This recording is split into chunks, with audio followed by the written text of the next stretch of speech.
La grande édition sur i24 News, bienvenue, votre rendez-vous quotidien en direct avec l'actu du Moyen-Orient au programme ce soir.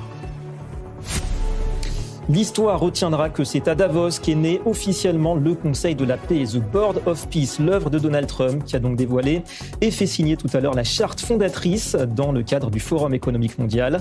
Une promesse, la paix à Gaza, un défi, mettre d'accord un club de membres pour le moins hybride. On dénombre seulement une vingtaine d'États pour l'heure ayant accepté ce défi en forme d'innovation diplomatique. Simple coup de com' ou début de remodelage de la gouvernance mondiale. Le président américain vient-il de ringardiser les Nations Unies? Quel rôle également pour Israël? Dans ce contexte, le désarmement ou la disparition, c'est le choix, si l'on peut dire, que laisse Donald Trump au Hamas. Scénario explosif rapporté par Sky News, le mouvement terroriste palestinien aurait accepté un accord de principe avec Washington, déposer les armes, livrer des cartes des tunnels en échange d'une reconnaissance politique. Les dirigeants pourraient quitter Gaza avec la garantie d'être épargnés par Israël. Peut-on imaginer une telle transformation? Washington va-t-il offrir au Hamas une légitimité impensable au sortir des massacres du 7 octobre? Enfin, à Nanterre, on surveillait le verdict dans le procès de l'agression antisémite du rabbin Elie Lemel. Les faits remontent à juin dernier. Le parquet avait requis une peine de 3 ans de prison à l'encontre de l'agresseur palestinien, mais le tribunal correctionnel a préféré reconnaître une altération du discernement. Résultat, peine réduite d'un tiers, 18 mois ferme, 12 avec sursis et 10 ans d'interdiction du territoire français. Le box des accusés était vide, aujourd'hui l'agresseur ayant refusé de quitter sa cellule.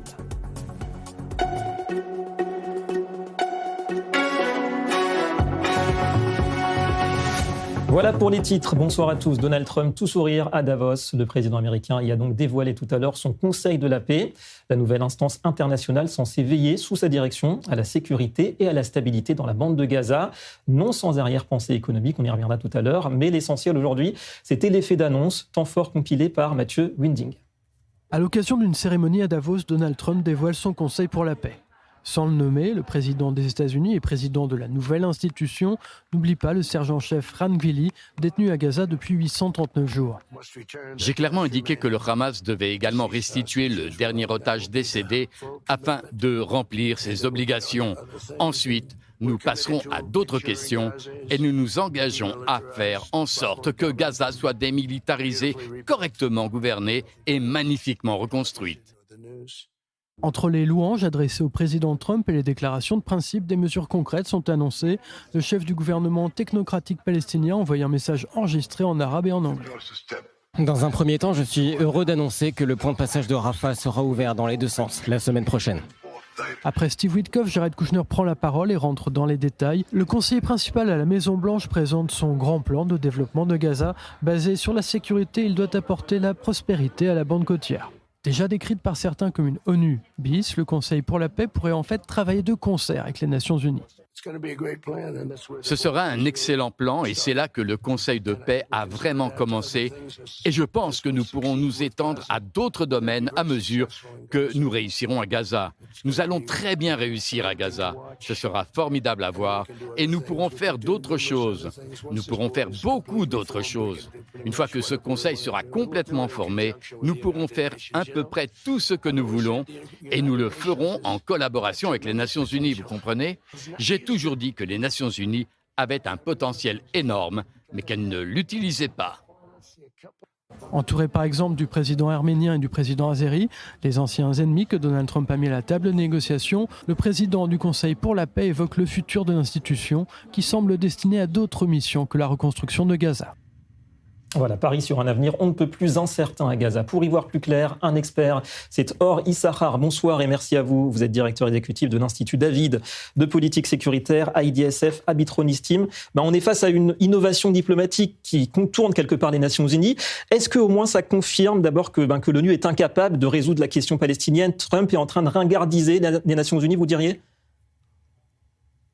Alors, ça confirme d'abord et avant tout le rôle des États-Unis, le rôle des nations en opposant des organisations internationales.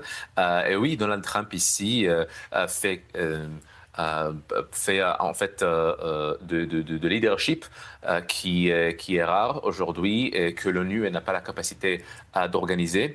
Et d'après ce qu'on comprend, cette Board of Peace, ce groupe qui est censé d'organiser la transition de la bande de Gaza, ne va pas remplacer le rôle de Tsahal ou Israël, mais planifier comment va apparaître la transition à la bande de Gaza. Et on espère bien évidemment en Israël, on est déçu du fait qu'il y a des pays comme la Turquie et le Qatar qui sont inclus, mais je suis sûr qu'avec coopération étroite avec le président Trump, on peut naviguer ce bateau dans la direction qui serait le voulu. Ouais, alors c'est vrai que s'il manquait un leadership, là, avec Trump, on l'a trouvé. Alors justement, quel rôle vous voyez pour Israël dans tout cela, qui dispose quand même, comme vous le dites, du contrôle d'une partie du territoire à Gaza? Et ça compte.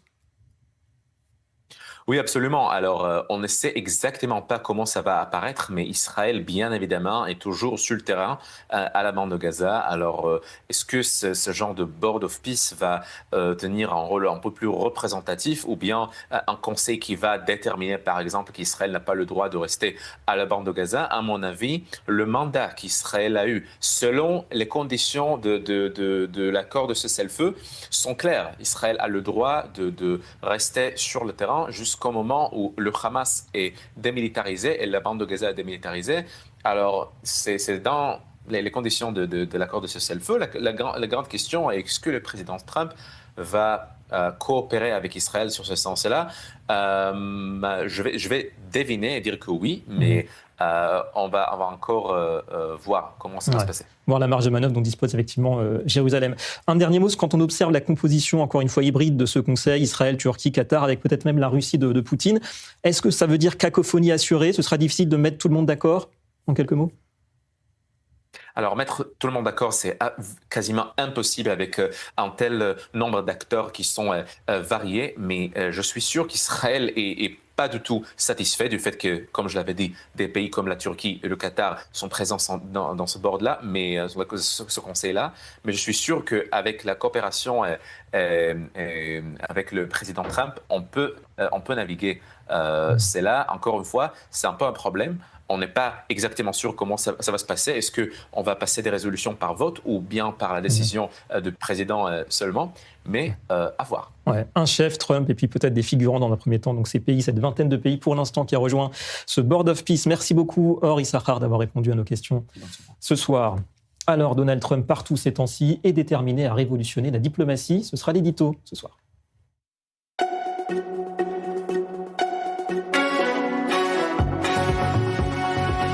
Il veut faire la paix d'un bout à l'autre de la planète. Et si le président américain était en train de trouver des formules qui fonctionnent? Bonsoir Christian Mallard, notre consultant diplomatique à Paris. Dans nos studios, beaucoup d'interrogations évidemment autour de ce Board of Peace, ce Conseil de la paix pour Gaza. Faut-il y croire à ce nouveau concept? S'il y avait un pape de la politique, ça ne serait non pas Léon XIV, mais plutôt Donald Trump, qui passe son temps à donner ses bénédictions urbi et orbi sur les dossiers de la planète, avec son Conseil de la paix qui, au départ, vise à définir l'après-guerre à Gaza et promouvoir une paix durable. Donald Trump veut remodeler l'ordre mondial dont la Chine et la Russie se veulent être les leaders. En invitant 8 pays musulmans, parmi lesquels l'Arabie Saoudite, les Émirats Arabes Unis, la Turquie, l'Égypte, la Jordanie, il veut tenter de réconcilier l'islam avec l'Occident. Cette initiative marque certes un tournant diplomatique, notamment avec l'Arabie Saoudite, et d'un autre côté, Israël qui veut toujours la normalisation de ses rapports avec le royaume saoudien. L'Arabie Saoudite, pays des lieux saints de l'islam, donne une crédibilité à cette initiative avec l'aval des Nations Unies. Les pays musulmans marquent en tout cas déjà leur empreinte, en rappelant leur attachement à la solution à 2 États pour les Palestiniens. Dans un tel contexte, je ne vois pas Benyamin Netanyahou obtempérer. Israël et Netanyahou peuvent se sentir isolés et piégés par leur ami Donald Trump. Quant à l'invitation à Vladimir Poutine, elle me paraît judicieuse et pourrait, si elle est acceptée, donner au président russe l'occasion de jouer les médiateurs dans plusieurs conflits avec l'Iran, la Syrie, le Qatar, la Turquie, ennemis d'Israël. Quid de l'absence de la Chine, allez-vous me dire? Donald Trump a le secret espoir de découpler l'axe Chine et Russie et de ramener la Russie dans le giron occidental. Ouais, intéressant le rôle de la Russie à suivre. Merci beaucoup Christian Mallard. Alors on s'arrête aussi, on le disait, sur le volet qui intéresse beaucoup les États-Unis et notamment le gendre de Donald Trump. Lui aussi a fait le déplacement à Davos. C'est Jared Kushner, Océane Nicole. Bonsoir Océane. Bonsoir, eh bien, il est venu parler immobilier version Gaza. Tout à fait, avec un coût de reconstruction total estimé, vous allez le voir, à 25 milliards de dollars. Ça représente plus de 21 milliards d'euros et tout ça donc pour développer des infrastructures et des services publics modernes. Le tout et l'objectif clairement de l'administration américaine, c'est transformer la bande de Gaza et en faire un nouveau Gaza, un véritable pôle économique, le tout d'ici 2035. Les États-Unis voient en Gaza un potentiel énorme. Je cite les mots de Jared Kushner qui veut donc introduire les principes de l'économie de marché à Gaza avec la création de plus de 500 000 nouveaux emplois dans différents secteurs, que ce soit la construction, l'agriculture, l'industrie et le numérique, avec, à noter, un budget de 3 milliards de dollars qui sera lui accordé et prévu pour les zones commerciales et les quartiers d'affaires. Oui, il y en aura dans la bande de Gaza. Et donc, Océane, les Américains imaginent un nouveau Gaza en mode zone touristique. Tout à fait. Et on a bien vu ce soir, cet après-midi, donc à la tribune du Forum économique mondial à Davos, Jared Kushner qui montrait, vous le voyez, des panoramas, beaucoup d'images fictives avec des appartements de luxe. Et en effet, le littoral et la côte de la bande de Gaza, eh bien, ils veulent en faire une zone touristique avec plus de 180 tours qui vont être construits. Il y aura aussi dans l'ensemble de la bande de Gaza, selon le plan présenté aujourd'hui par Jared Kushner, un port maritime, un aéroport, une ligne ferroviaire, un réseau périphérique de routes, plus de 100 000 logements, 75 infrastructures médicales, 180 centres culturels et religieux, ainsi que 200 écoles et centres éducatifs. Tout ça va donc se construire. En tout cas, c'est ce qu'espère l'administration Trump. A noter que ce plan, il va se faire en plusieurs phases. Ça va durer plus de 10 ans. La première va se concentrer sur le sud, Rafah. Ensuite, ce sera Khan Younes. Et enfin, le nord avec la ville de Gaza. Je vous propose qu'on écoute justement Jared Kushner. Rafah, nous allons commencer. Cela permettra de construire de nombreux logements pour les travailleurs. Nous pensons que c'est réalisable en 2 ou 3 ans. Nous avons déjà commencé à déblayer les décombres et à démolir certains bâtiments. Et puis, il y aura un nouveau Gaza. Ce pourrait être un espoir, une destination avec une forte activité industrielle. Et un mot aussi de la démilitarisation, puisque la priorité, selon Jared Kushner et l'administration Trump, c'est la sécurité. Et bien là, les armes lourdes du Hamas, elles vont être mises immédiatement hors de service. C'est ce qu'il a annoncé aujourd'hui. Les armes légères seront, elles, petit à petit retirées. Ça se fera par secteur par la nouvelle police palestinienne. Et la reconstruction de Gaza, eh bien, ne commencera uniquement que dans les secteurs où le désarmement sera total. Ça, c'est aussi important de le noter. En tout cas, transfigurer Gaza, ça paraît ambitieux. Merci beaucoup, Océane Nicole. Alors justement, on y vient à l'autre information du jour, révélation Sky News, c'est que le Hamas aurait accepté l'idée d'un désarmement, déposer les armes en échange d'une reconnaissance politique par les États-Unis. Un accord qui offrirait l'exil et la protection au passage aux leaders du mouvement terroriste palestinien et qui résonne en Israël comme une récompense, évidemment, faite à la violence 2 ans à peine après les massacres du 7 octobre. Détail avec vous, justement, Océane Nicole. Déposer les armes en échange d'une reconnaissance politique. C'est ce qu'aurait accepté le Hamas. Selon Sky News, l'organisation terroriste serait parvenue à un accord de principe avec les États-Unis. Un accord qui prévoit le désarmement du Hamas ainsi que la remise des plans et les cartes des tunnels de la bande de Gaza. Mais en échange, le Hamas serait reconnu comme parti politique par Washington et certains policiers et fonctionnaires de l'organisation terroriste seront intégrés dans la nouvelle administration de Gaza sous réserve d'un contrôle de sécurité israélo-américain. Dans le cadre de cet accord, les dirigeants et hauts responsables du groupe terroriste pourront quitter le territoire palestinien et ce sans qu'ils ne soient visés dans le futur par Israël. Pour les désireux de quitter la bande de Gaza, ils pourraient s'installer en Turquie ou dans une autre destination qui les accepterait. L'accord stipule que tout dirigeant politique et militaire du Hamas souhaitant quitter la bande de Gaza sera autorisé à le faire. Les États-Unis s'engageant à ce qu'Israël ne les prenne pas pour cible, ni les dirigeants résidant déjà à l'étranger. Un accord qui semble être confirmé par Donald Trump. Depuis le Forum économique mondial de Davos, le président américain ne laisse pas d'autre option au Hamas que son désarmement. Oui, je pense que la paix règne au Moyen-Orient. Il y a bien quelques petits problèmes comme le Hamas qui accepte de déposer les armes. Vous savez, ils sont nés armés. Alors, ce n'est pas facile. Ils sont nés avec un fusil à la main. Ce n'est pas une mince affaire pour eux. Mais c'est ce qu'ils ont accepté. Ils n'auront pas le choix et nous le saurons dans les 2 ou 3 prochains jours et certainement dans les 3 prochaines semaines. S'ils ne le font pas, ils seront anéantis très rapidement. Selon Sky News, Israël aurait exprimé des réserves importantes sur cet accord conclu entre le Hamas et l'administration américaine, notamment sur le maintien du Hamas comme parti politique dans la bande de Gaza. On reviendra sur cette idée donc d'un désarmement du Hamas tout à l'heure avec un expert qui sera avec nous. A priori, en bref, en tout cas, une triste nouvelle. On a appris aujourd'hui qu'Assael Baabad, réserviste de Tsahal, gravement touché à Gaza en octobre dernier, a succombé finalement à ses blessures. Sa santé s'était dans un premier temps nettement améliorée, mais au cours de la semaine écoulée, eh bien, son état s'est brutalement dégradé jusqu'à son décès. Assael Baabad, donc réserviste dans les rangs de Tsahal. Autre théâtre, où en est la contestation en Iran? Le régime affirme être parvenu à mater ce qu'il nomme la révolte orchestrée depuis l'étranger. Le doute plane toujours autour des bilans réels. Téhéran sort-il pour l'heure renforcé de ces événements alors que la menace d'une intervention américaine est toujours d'actualité? On fait le point avec Déborah Benayoun.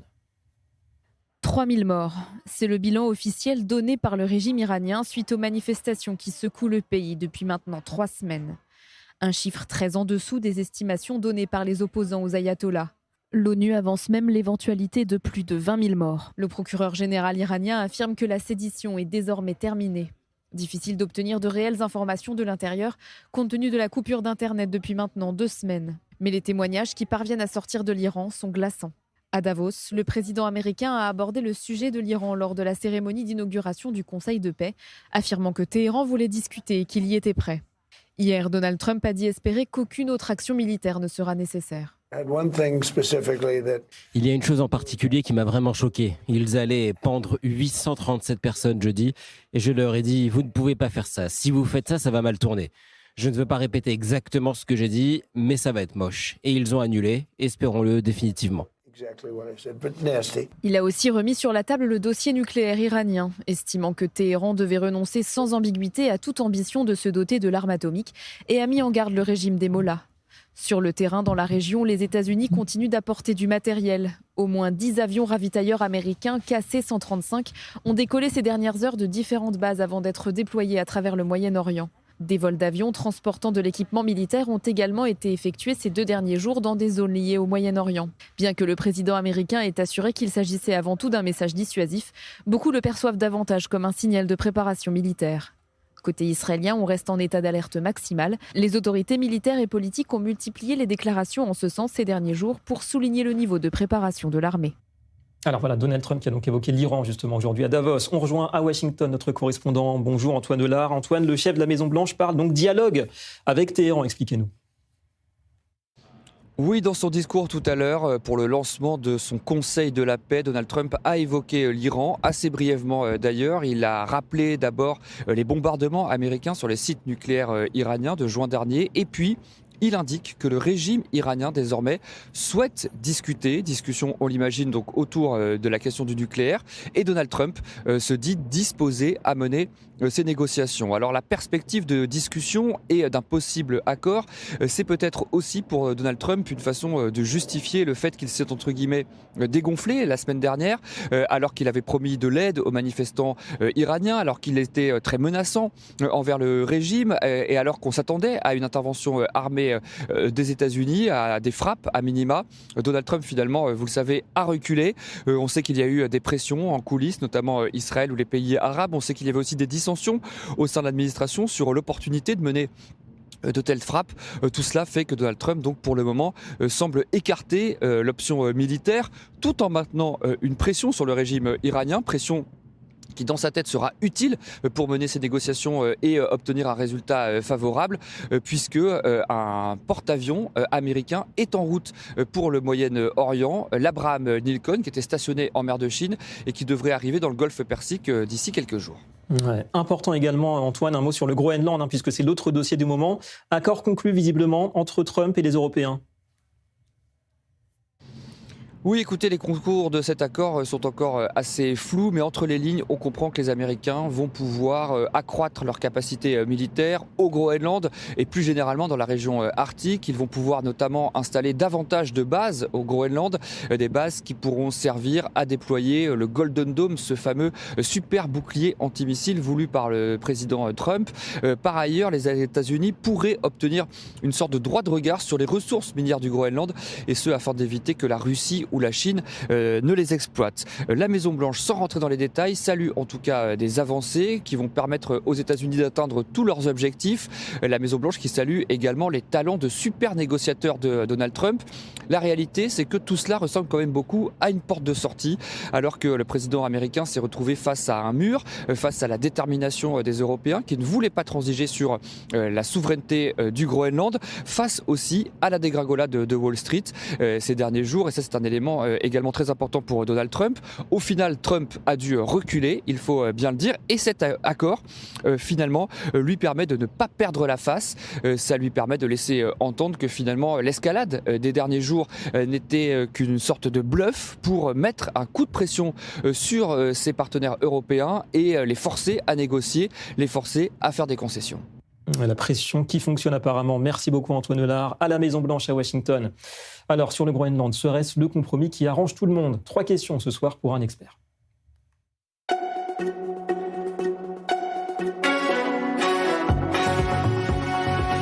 Cet expert, c'est Patrick Chevallereau. Bonsoir et merci à vous de nous rejoindre. Vous êtes vice-amiral, vice-président de l'Institut Open Diplomacy et spécialiste de l'OTAN. Eh bien, on se demande pourquoi il a fallu autant de tensions pour en arriver à ce compromis. Est-ce que vous pensez qu'il fait les affaires de tout le monde, ce compromis américain, danois, européen, et puis peut-être surtout la population du Groenland ? Alors, je crois qu'il faut en effet parler de compromis à ce stade, et certainement pas d'accord. Je ne sais même pas si le mot compromis est le bon, d'ailleurs, parce qu'on n'en sait strictement rien. On a un compromis qui permet d'éviter l'escalade, c'est déjà beaucoup. Et il ne faut pas oublier que c'est une situation qui permet à Trump de sauver la face. Quand je dis sauver la face, c'est vis-à-vis de son électorat, essentiellement, le noyau MAGA, si l'on peut dire. Et je crois que cette dimension dans la crise que l'on vient de vivre et que l'on vit peut-être encore en ce moment, cet élément politique intérieure américaine est extrêmement important dans l'équation. Pourquoi on en est arrivé là? Parce que Trump, sa méthode, c'est de générer le chaos, c'est de provoquer, c'est de menacer, un petit peu à la manière d'un gangster, et finalement, on ne devrait pas être surpris puisque ces comportements sont consubstantiels de son comportement sur la scène internationale. Aujourd'hui, moi, je pense qu'on n'y trouve pas forcément notre compte, ni d'un côté ni de l'autre, parce que cette situation, elle génère des frustrations de part et d'autre, extrêmement importantes.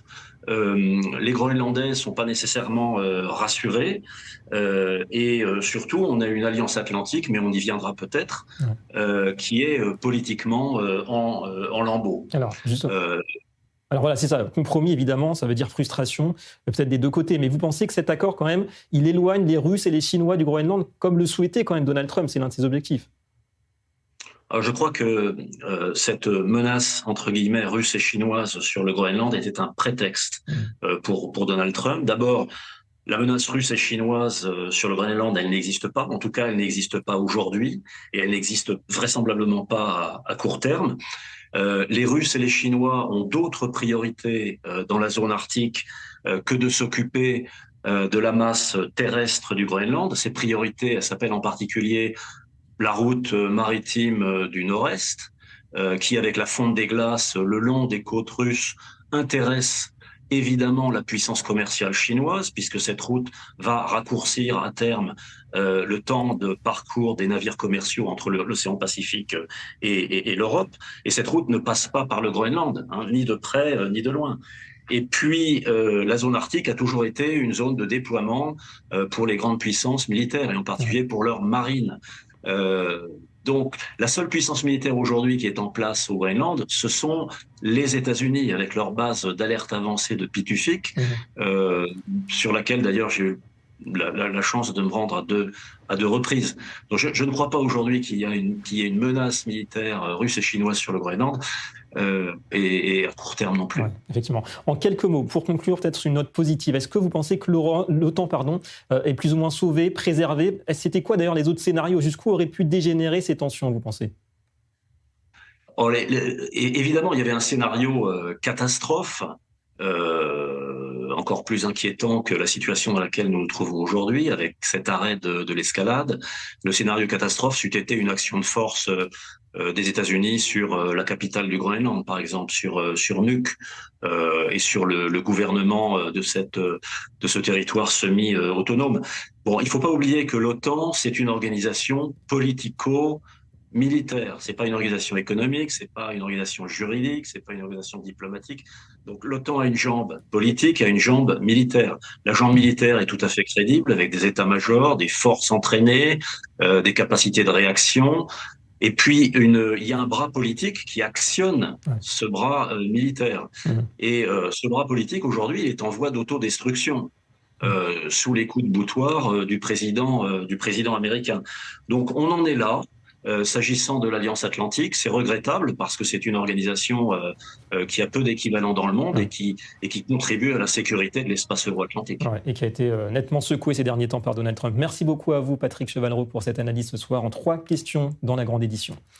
On va revenir, comme promis, sur cette idée d'un désarmement du Hamas. Pardon pour ce contretemps, en tout cas, énième piège ou pas, d'un Hamas qui se retrouve tout de même dos au mur, un Hamas sans les armes. Oxymore, est-ce encore le Hamas? On interroge ce soir le docteur Aren Chorev. Bonsoir et merci à vous. Vous êtes chercheur principal au centre Moshe Dayan, Université de Tel Aviv. Alors, le Hamas qui deviendrait un mouvement uniquement politique et non plus armé. D'abord, est-ce que vous y croyez? C'est comme s'il perdait sa raison d'être, son ADN, quelque part.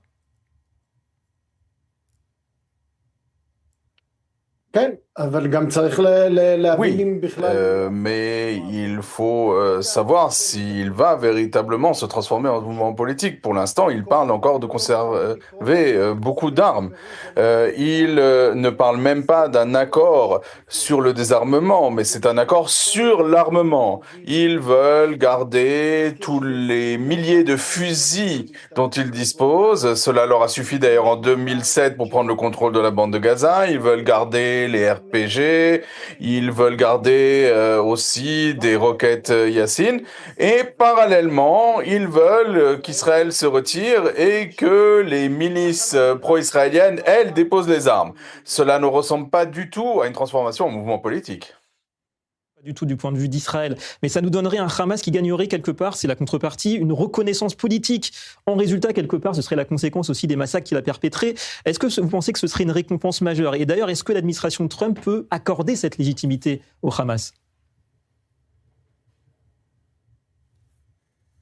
Je pense qu'après ces choses, après être parvenu à un accord sur le désarmement du Hamas, eh bien, le Hamas ensuite n'aura qu'à y gagner.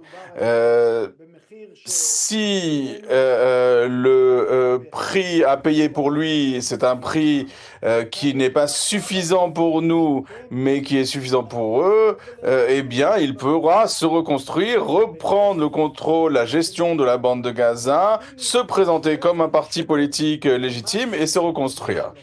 Or, le Hamas, comme vous l'avez dit, dans son ADN, il sait subir un coup, mais ensuite se reconstruire au cours des années et reprendre ses activités criminelles. Donc la situation actuelle n'est pas une bonne situation. Cela peut être bien pour quelqu'un qui cherche à une solution très temporaire ou quelqu'un qui veut faire croire que le conflit est terminé, mais ça n'est pas le cas. Ouais, ce que vous décrivez, ça ressemble beaucoup à la Houdna, la trêve islamique justement. Donc retour à la case départ pour revenir avec cet ADN de la violence à se réarmer. Mais face à tout cela, quelle doit être pour vous l'attitude, la bonne attitude à adopter de la part d'Israël? Est-ce qu'il faut justement peut-être essayer de convaincre les Américains qu'il faut ne pas s'engager dans cette voie?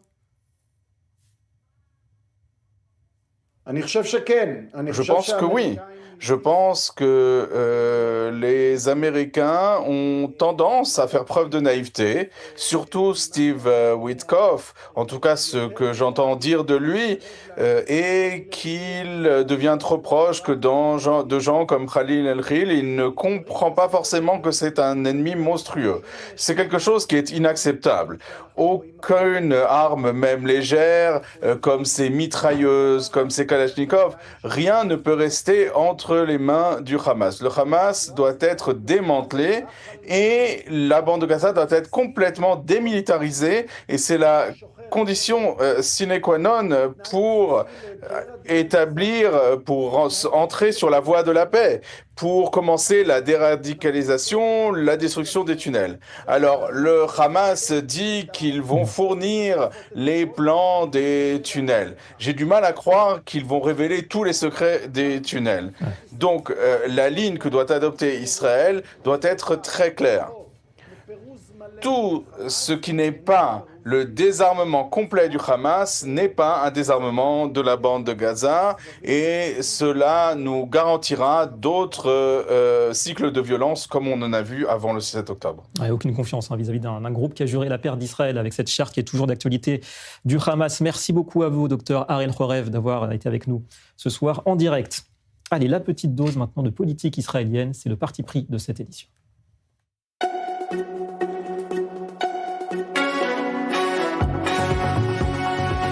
Bonsoir Daniel Haïk, notre analyste politique. Daniel, on va reparler de cette réforme de la justice qui est au point mort en ce moment. Et pourtant, on parle de l'avenir de la Cour suprême qui serait menacée. En tout cas, c'est Yariv Levin, le ministre de la Justice israélien, qui laisse entendre cette hypothèse. Est-ce qu'il va trop loin ? Oui, ça fait partie des déclarations intempestives et radicales, très rigides de Yariv Levin, le ministre de la Justice, qui, je vous le rappelle, a présenté son projet de réforme judiciaire il y a un tout petit peu plus de 3 ans. Et si l'on essaye de dresser un bilan, on ne peut pas dire que ça soit une grande réussite. Ça, il y a un proverbe en hébreu qui dit il ne suffit pas d'avoir raison, il faut être sage, racham, il faut être sage, il faut savoir être sage. Ce principe, Yariv Levin aurait dû l'appliquer au cours des 3 dernières années. D'abord, dans la manière dont il a présenté sa réforme judiciaire, et puis surtout aussi dans la mise en application. Et ce que l'on voit, c'est au bout du compte, il n'a pas été très malin. À force d'être rigide, il n'a quasiment rien obtenu. Qu'est-ce que cela veut dire ? Ça veut dire que la commission de nomination des juges n'a quasiment pas nommé de juges qui sont conservateurs, c'est-à-dire qui seraient plus favorables à l'actuel pouvoir. On se retrouve dans une situation d'impasse à l'heure actuelle, alors que pendant les 4 dernières années précédentes, dans le gouvernement Bennett-Lapid, Ayelet Shaked, elle avait réussi d'une certaine manière, avec beaucoup de ruses et de tact, elle avait réussi à faire rentrer à l'intérieur de la Cour suprême des juges conservateurs qui s'expriment aujourd'hui dans la Cour suprême, qui ont rendu la Cour suprême moins monolithique qu'elle ne l'était, moins libérale, ultra-libérale et ultra-activiste sur le modèle du professeur Aaron Barak. Et donc, je dois avouer que Yariv Levin, de mon point de vue, c'est une déception. Parce qu'au bout du compte, on retiendra le résultat. Et le résultat, il est quasiment nul pour Yariv Levin. Il n'a rien réussi à changer. Lorsqu'il dit il y a des échéances importantes, il y a effectivement, d'ici les prochaines années, 5 à 9 juges qui vont être remplacés à la Cour suprême. C'est-à-dire la Cour suprême peut totalement changer d'orientation. Pour l'instant, d'abord, il faudrait que le Likoud, la droite, remporte les élections, que Yariv Levin soit à nouveau au pouvoir. Mais en tout cas, ce n'est pas souhaitable parce qu'il faut aussi, pour essayer de modifier la Cour suprême, il s'avère que Yariv Levin n'est pas la bonne adresse. Il faut trouver quelqu'un qui est plus nuancé, plus capable d'être malin dans la manière de présenter même l'identité des juges et faire en sorte que, quelque part, il puisse y avoir plus de juges conservateurs, moins de juges libéraux et que la Cour suprême soit moins monolithique qu'elle ne l'est encore actuellement. Elle est moins qu'avant, mais elle reste toujours une sorte de parti pris au niveau de la Cour suprême, c'est le cas de le dire. C'est le cas de le dire, en tout cas de la bonne volonté, vous dites, mais un problème de stratégie, de communication, notamment de la part du ministre Levin. Merci beaucoup, Daniel Haïk, pour ce parti pris. L'actualité qui met le turbo, voici l'info chrono.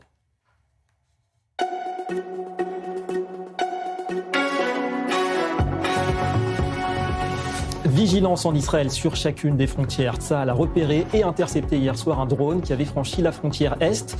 L'objectif, c'était de faire passer des armes en contrebande. Une dizaine d'armes ont ainsi été saisies par la brigade Yoav, qui les a remises aux forces de sécurité pour analyse. Cette frontière avec la Jordanie, longue de près de 500 km, constitue un défi croissant pour l'armée israélienne. Israël qui accuse l'Iran d'orchestrer ce trafic pour armer les groupes terroristes palestiniens. Journée de grève générale ce jeudi au sein du secteur arabe israélien. Il s'agit de dénoncer la vague de crimes violents qui frappent leur communauté. Pour les dirigeants arabes, le tort revient à la police israélienne qu'ils estiment incapable d'endiguer ce fléau endémique. Concerné par le mouvement, la quasi-totalité des villes arabes, de Sarnin au nord, où plusieurs dizaines de milliers de personnes ont manifesté, jusqu'à Rahat au sud, dans la région du Negev. Et puis lui aussi est présent à Davos, près d'un mois après la reconnaissance officielle du Somaliland par Israël. Le président israélien Yitzhak Herzog a rencontré son homologue du Somaliland, Abdirrahman Mohamed Abdullahi, en marge du Forum économique mondial. Il s'est félicité de ce tournant diplomatique et a fait part de son optimisme quant au potentiel de la relation bilatérale. Nous y voilà, le dossier de la semaine, le Moyen-Orient vu par Donald Trump, 5e et ultime épisode. On se concentre ce soir sur le noyau de la région, comment le président américain perçoit et interagit avec Israël.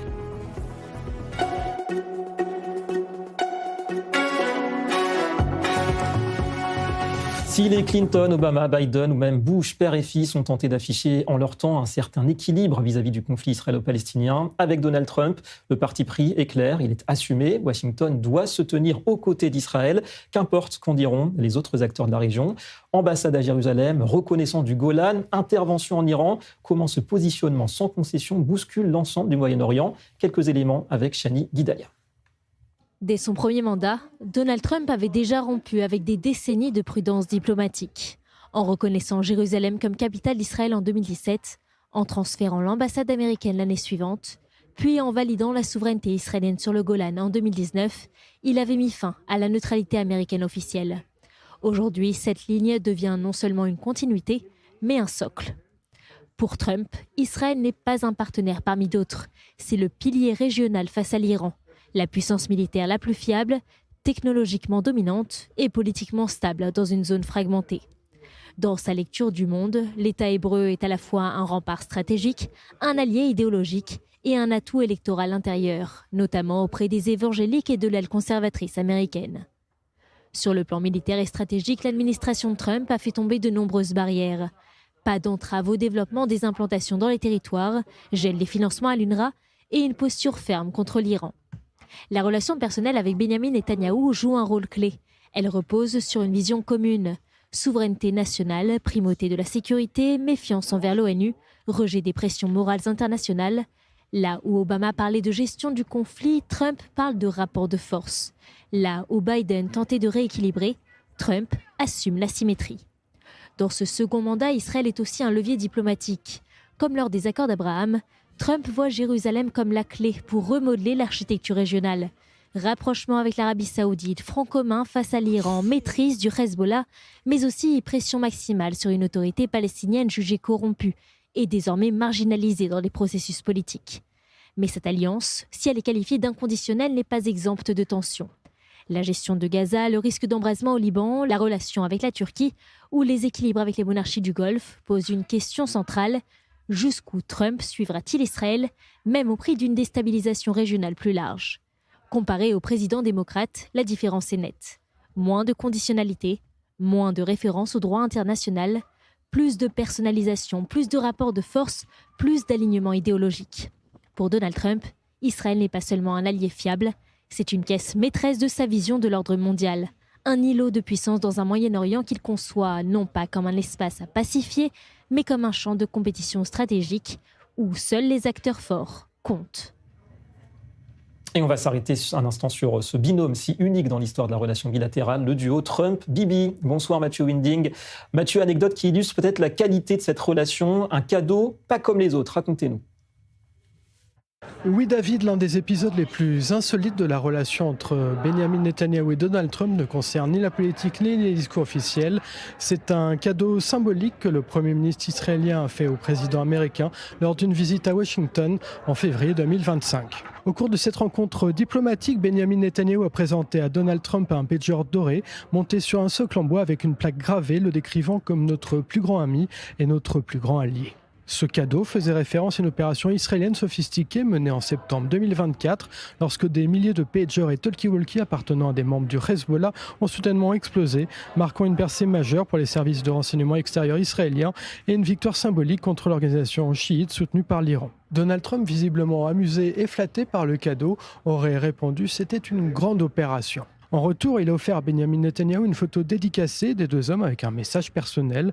Récemment, après l'opération américaine contre les installations nucléaires iraniennes, Benjamin Netanyahou a offert à Donald Trump une mezouza en forme d'avion B-2.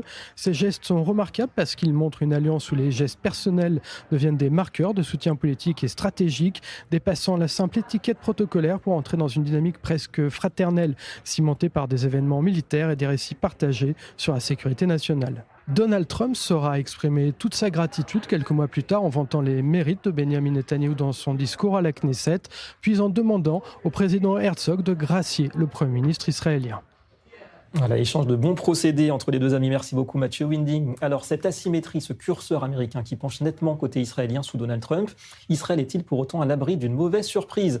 Pour en parler ce soir, qui mieux qu'Avi Pazner? Bonsoir. Bonsoir, bonsoir David. Ancien ambassadeur d'Israël en France, ancien conseiller à l'ambassade d'Israël à Washington DC. Comment, d'abord, est-ce que vous voyez les choses? Pour Donald Trump, Israël, c'est surtout un allié qu'il respecte, dont il se préoccupe, ou bien c'est un vassal, un État vassal, qui doit faire ce qui lui est demandé pour continuer à être soutenu? C'est sans doute un allié. Maintenant, vous dites qu'il respecte. Je ne sais pas si Donald Trump respecte quelqu'un ou quelque chose. Mais Israël, c'est un allié des États-Unis. Trump le dit et le répète, et il comprend exactement que dans cette région du monde, il a des alliés, comme Israël. Il voit malheureusement Erdogan et la Turquie comme alliés, l'Arabie saoudite. Et là, il base sa politique régionale sur ses alliés. Et je n'ai aucun doute, David, qu'Israël est au premier rang. Et d'ailleurs, il l'a dit à la Knesset.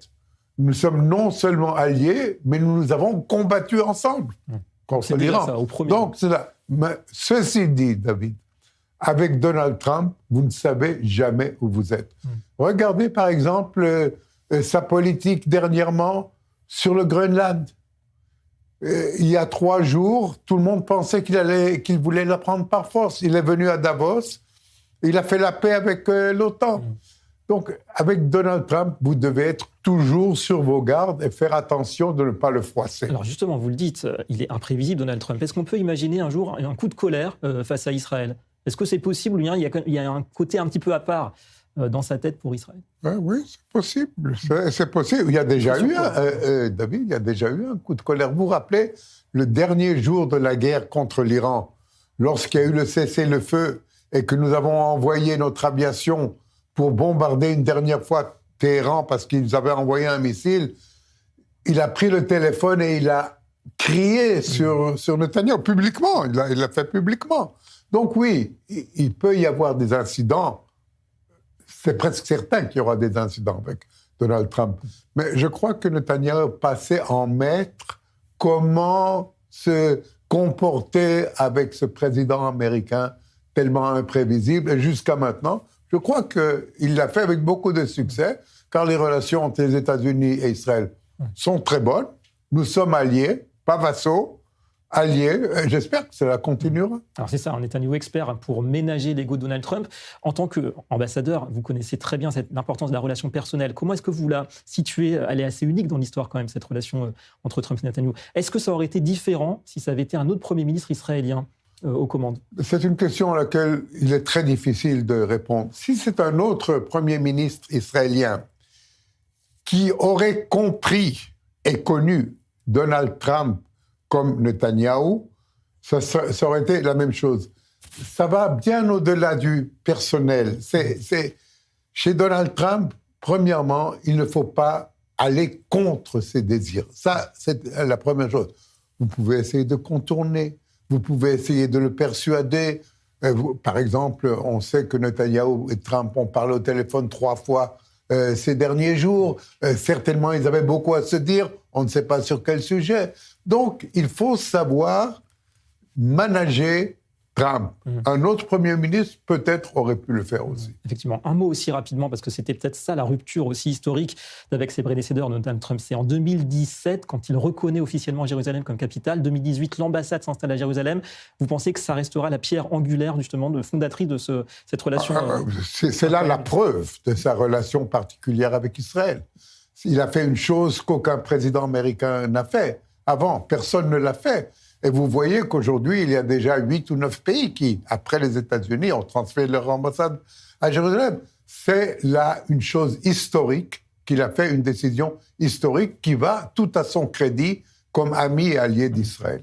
Alors, Avi Pazner, le mot de la fin sur ce dossier de la semaine qu'on conclut ce soir. Avec vous, le Moyen-Orient vu par Donald Trump, aujourd'hui et demain. Est-ce que pour vous, le Moyen-Orient, pour le président américain, ce serait plutôt un espace à pacifier ou bien surtout une sorte de champ de force à dominer, un champ de force dans lequel Israël doit garder quelque part l'emprise, la domination militaire stratégique? Je crois que c'est une région qu'il faut pacifier parce que lui, il dit qu'il déteste les guerres, qu'il veut la paix. Donc, c'est une région qu'il faut pacifier, mais en même temps, regardez, il a une vision, par exemple, il n'a pas changé sa vision de Gaza. Il voit toujours dans Gaza une riviera, une possibilité économique. Chez Donald Trump, tout se mélange, diplomatie, économie, relations personnelles, et à la fin, il est encore imprévisible. Avec la dimension historique, effectivement, à laquelle il est attaché visiblement. Merci beaucoup. Merci David, d'avoir été avec nous pour cette conclusion du dossier de la semaine. Et on part en France, comme promis, maintenant pour évoquer, devinez, le fléau de l'antisémitisme.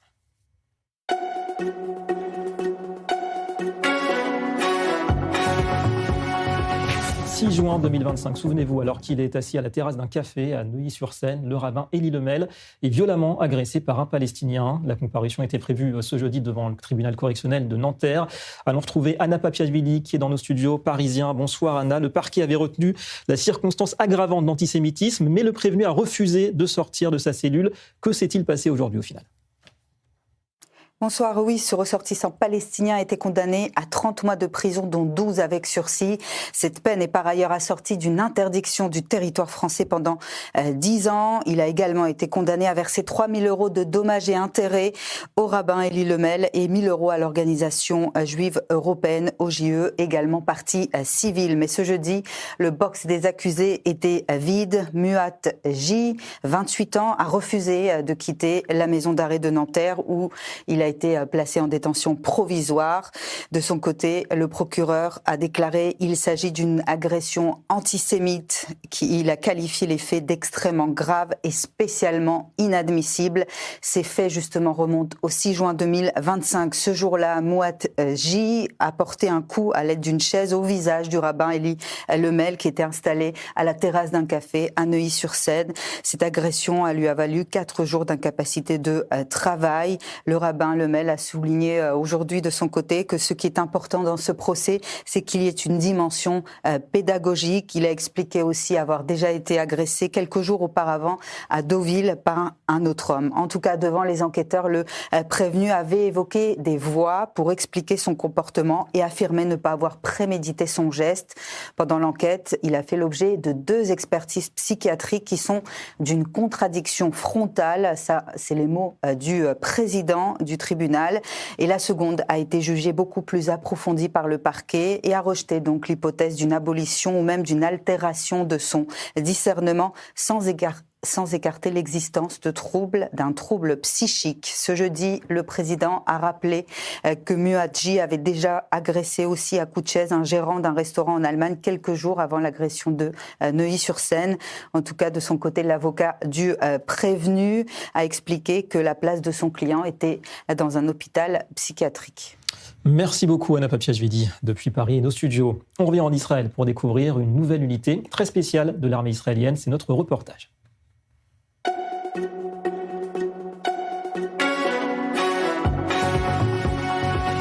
Zévim, les loups en hébreu, des éclaireurs de combat formés par Tsahal durant la guerre à Gaza, des soldats d'origine bédouine qui, grâce à leur connaissance unique du terrain, savent débusquer les pièges de l'ennemi. Ils analysent les moindres variations du sol et même la texture de l'environnement pour fournir au final un renseignement tactique immédiat et d'une qualité inégalée. Inonitar les a suivis, reportage adapté par Eric Fendler.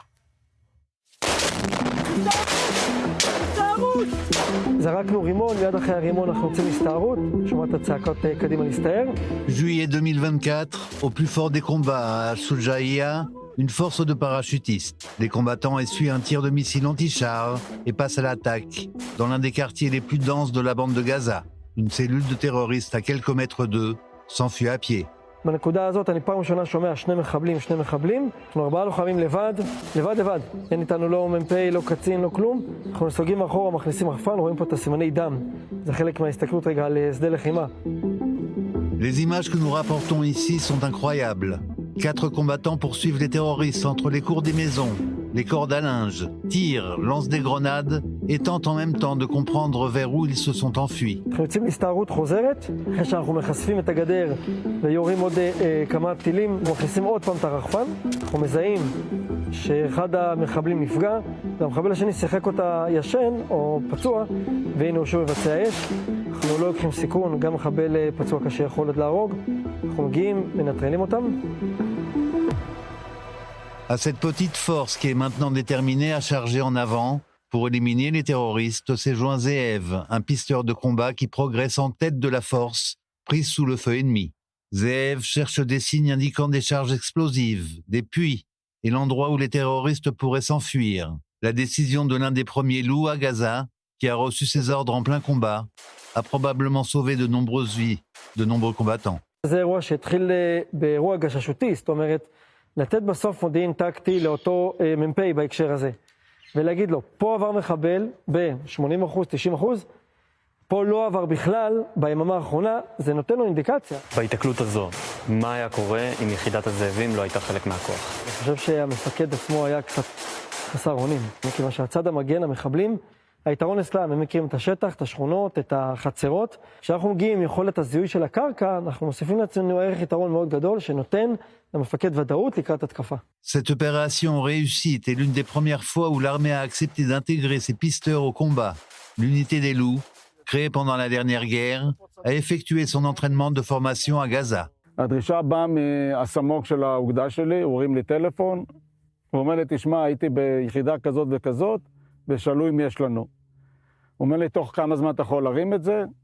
ותוך שבועיים הרמתי, כבר היה גרעין ראשון של 8 חבר'ה, ושאת האימון הקמה עשינו בח'אן יונס אפילו. קצין מאוגדה 98, שמכיר את ומכיר אותי, מחבר בינינו, והוא אומר, אתה בדואי? ככה הוא כותב לי בהודעה. אמרתי לו, כמובן, מתכוון, אתה גשש?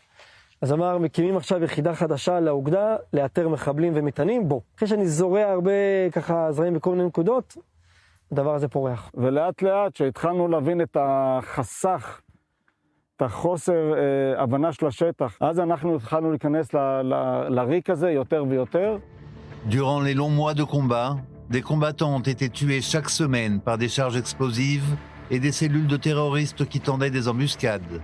Ces derniers ont appris les méthodes d'assaut et ont dissimulé des charges plus profondément dans les murs, sous les carrelages et même au 3e étage des immeubles, avec une caméra de recul de voiture qui attendait les combattants sur le seuil de la porte.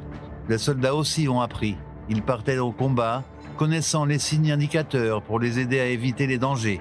Mais au milieu des montagnes de décombres, face à tant de signes suspects à chaque instant, l'armée prend enfin conscience qu'il faut un expert dont ce soit la mission, avec eux. התכלית של היחידה שלנו למעשה זה להיות ראשונים לפני המחנה, שמזהים את כל האיומים שיכולים לפגוע בחיילים בכוחותינו. זה יכול להיות מטענים, פירים, תת קרקע, הסלקת אמל"ח או מערבי ירי של מחבלים. אנחנו סוג של גלאים אנושיים, שיודעים לזהות דברים שלוחם מן המניין לא יראה, כי הוא מחפש בעיקר אויב. והמטרה שלנו זה לזהות ולעצור מצב, ואם צריך לחסל את האיום. Nombreux sont ceux qui entendent cela et qui se prennent la tête dans les mains en se demandant comment on n'y a pas pensé avant. Comme beaucoup de développements durant la guerre, l'origine remonte au 7 octobre, comme par exemple dans l'une des rues adjacentes au poste de police de Sderot. אנחנו רואים גופות בכניסה למשטרה של השוטרים, אני רואה שהקומה השנייה חטפה RPG, אני מבין שהם מגיעים כלים כבדים, לידי אני רואה את הטנדר, אותו טויוטה עם הנשק מעל, אני פותח את הדלת, ואני מחזיק בידיים את המפת פקודה של חמאס. זו המפה. יש פה תאריך, יש פה עזדין אל-קסאם, תאריך ההדפסה שלו, 6 לאוקטובר. אז אני ניגש למפקד תחנת המשטרה, ואני אומר לו, יש לך פה 2 חוליות. הוא אומר לי, מה? כאילו, אתה רואה את המפה הזאת? הנה השבצק שלהם, הנה השיבוץ הקרבי, מי המפקד? כמה מחבלים יש איתו בחוליה, כולל מספרים שלהם והרס"פ שחותם על הנשקים. Sans le savoir, I adopte la vision des pisteurs de pointe, étant le seul à s'arrêter un instant pour regarder autour de lui et comprendre l'espace qui l'entoure. אחד הדברים שלמדתי באותו יום, וגם לאורך כל המלחמה, זה היכולת להביא למפקד מודיעין חם מהשטח, מכתובות, מקריאה, מתחקור, מעקבה, מזווית מסוימת של חפץ, או אפילו לפני כמה זמן המחבלים עזבו את הבית הזה והשאירו את האבטיח או את הכוס קפה. אז כל דבר כזה הוא מספר לי לאן הלכו הכוחות, מה המצב שלהם, מי נגרר על השיחים או מי יצא מהשיחים. זה מודיעין טקטי. אתה רואה שיש פה התחתרות של המים? כן. האלף-בית הראשון זה לחפש שינוי גוון ושינוי טקסטורה. Et quand l'unité ne manœuvre pas à Gaza, au Liban ou lors d'opérations en Syrie, elle opère aux frontières pour localiser les trafiquants d'armes et parallèlement entraîne les générations futures de combattants qui pourraient très bientôt rejoindre le champ de bataille. Un travail impressionnant et ô combien précieux. Avant de refermer cette édition, une dernière information qui concerne la bande de Gaza. On apprend par l'armée israélienne que Tsahal a annoncé avoir récemment détruit un tunnel du Hamas, encore un, dans le centre de la bande de Gaza. D'après l'armée israélienne, le tunnel long d'environ 1 km se trouvait du côté israélien de la ligne jaune. Il était situé dans la zone dite des camps centraux. L'armée précise qu'il s'agissait d'une infrastructure offensive destinée à mener des attaques contre Israël, et à l'intérieur, des armes appartenant au mouvement terroriste ont été découvertes, ainsi que 3 pièces utilisées par des terroristes comme lieu de séjour. Opération qui s'inscrit bien sûr dans les efforts continus de Tsahal qui vise à neutraliser ces infrastructures souterraines de l'organisation terroriste dans la bande de Gaza. Voilà, c'est la fin de la grande édition ce soir. Tout de suite, ça se débat. Raphaël Hassine qui vous attend avec ses invités. Et puis juste après, ce sera le magazine de la rédaction en compagnie de Shani Guidalia, le best-of de l'ensemble des reportages des chaînes i24 News. Merci encore. Merci à vous et à nos équipes. Très bonne soirée sur i24.